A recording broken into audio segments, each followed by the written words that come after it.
प्रेमानंद जी के साथ ये क्या हुआ और भगवान शिव प्रेमानंद जी को ऐसे दर्शन क्यों दे रहे हैं? रात के करीब 2 बजे का समय था। पूरा गांव गहरी नींद में डूबा हुआ था। ठंडी हवा चल रही थी और चारों तरफ ऐसा सन्नाटा था जैसे दुनिया कुछ देर के लिए रुक गई हो। उसी सन्नाटे में एक 14 साल का लड़का धीरे से अपने घर का दरवाज़ा खोलता है। उसके पास न कोई पैसा है, न सामान, न कोई योजना। बस एक छोटी सी गठरी में 4 चीज़ें, एक गीता, एक आसन, एक पीतल का लोटा और एक चादर।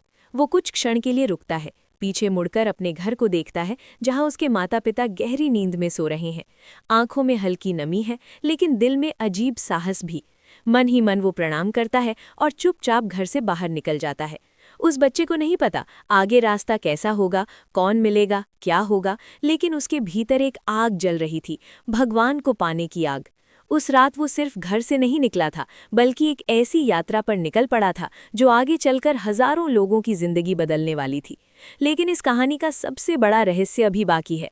उस रात घर से निकलने के बाद वो लड़का बिना रुके चलता ही गया। रास्ते सुनसान थे, कहीं कहीं पेड़ों की परछाइयां जमीन पर डरावने आकार बना रही थी, लेकिन उसके कदमों में जरा भी हिचक नहीं थी। ऐसा लग रहा था जैसे कोई अदृश्य शक्ति उसे आगे बढ़ा रही हो। लगभग 17 किलोमीटर चलने के बाद सुबह की हल्की रोशनी फैलने लगी और सामने जंगल के बीच एक प्राचीन शिव मंदिर दिखाई दिया। थका हुआ शरीर, खाली पेट और आंखों में पूरी रात की जागरण की थकान। फिर भी जैसे ही उसने शिवलिंग देखा, वो सीधे मंदिर के भीतर जाकर बैठ गया। उसके मन में बस एक ही भावना थी, अब वापस नहीं जाना, जो भी होगा यहीं से होगा। घंटे बीतते गए, सुबह दोपहर में बदल गई। भूख धीरे धीरे शरीर को कमजोर करने लगी। एक पल के लिए उसके मन में घर की याद आई, माँ के हाथ का खाना, घर की सुरक्षा, परिवार का स्नेह। लेकिन अगले ही क्षण उसने खुद से कहा, अगर अभी लौट गया तो फिर कभी भगवान को नहीं पा सकूंगा। वो फिर आंखें बंद करके ध्यान में बैठ गया। तभी अचानक मंदिर के बाहर किसी के कदमों की आहट सुनाई दी, और जो होने वाला था वो उस छोटे से बालक के विश्वास को हमेशा के लिए बदल देने वाला था। मंदिर के दरवाजे पर खड़ा वो आदमी कुछ पल तक उस लड़के को देखता रहा। उसके हाथ में एक छोटा सा बर्तन था। उसने पास आकर पूछा, बेटा, यहाँ जो एक संत रहते हैं, क्या तुम जानते हो वे कहाँ गए हैं? लड़के ने शांत स्वर में सिर हिलाया, मैं तो अभी अभी यहाँ आया हूँ, मुझे कुछ नहीं पता। वो आदमी कुछ क्षण सोचता रहा, फिर बोला, मैं उनके लिए दही लेकर आया था, अब जब वे नहीं हैं तो इसे वापस भी नहीं ले जा सकता, तुम ही पी लो।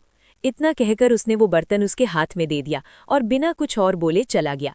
भूख से कमजोर हो चुके उस बालक ने अपने लोटे में दही डालकर पीना शुरू किया। एक लोटा, फिर दूसरा, फिर तीसरा।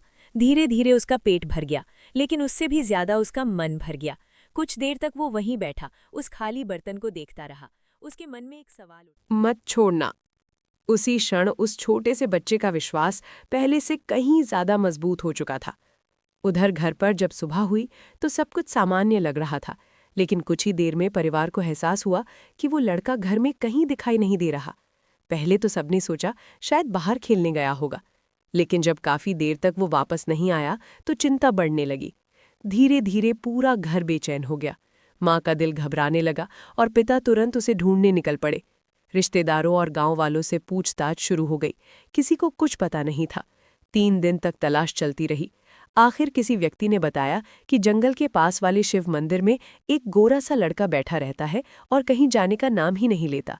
ये सुनते ही परिवार के लोग तुरंत वहां पहुंच गए। मंदिर के अंदर वही दृश्य था।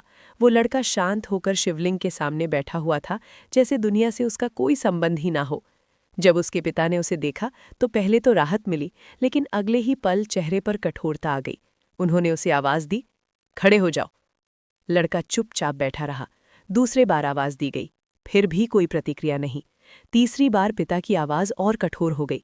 तब धीरे से उसने आंखें खोली, पिता की ओर देखा और शांत लेकिन दृढ़ स्वर में कहा, अब ये जीवन भगवान का है, मैं घर वापस नहीं जाऊंगा। उस छोटे से बालक के मुंह से ये शब्द सुनकर वहां खड़े सभी लोग स्तब्ध रह गए। पिता कुछ क्षण तक उसे देखते रहे। उनके चेहरे पर गुस्सा भी था, दुख भी, और कहीं गहराई में गर्व भी। उन्होंने फिर से कहा, बेटा, ये जिद है या सच में तुमने सब छोड़ दिया है? लड़का अब भी शांत बैठा था। उसकी आंखों में डर नहीं था, बस एक अडिग विश्वास था। उसने धीरे से कहा, मैं वापस नहीं जाऊंगा, चाहे जो हो जाए। मंदिर के भीतर कुछ पल के लिए गहरा सन्नाटा छा गया। पिता की आंखें भर आईं। शायद उन्होंने उस क्षण समझ लिया था कि ये कोई साधारण जिद नहीं है, ये भीतर से उठी हुई पुकार है। वे धीरे धीरे उसके पास आए, उसे उठाया और अपने सीने से लगा लिया। फिर कांपती आवाज में बोले, अगर तुमने सच में भगवान का रास्ता चुना है तो जाओ, मेरा आशीर्वाद तुम्हारे साथ है। वहां मौजूद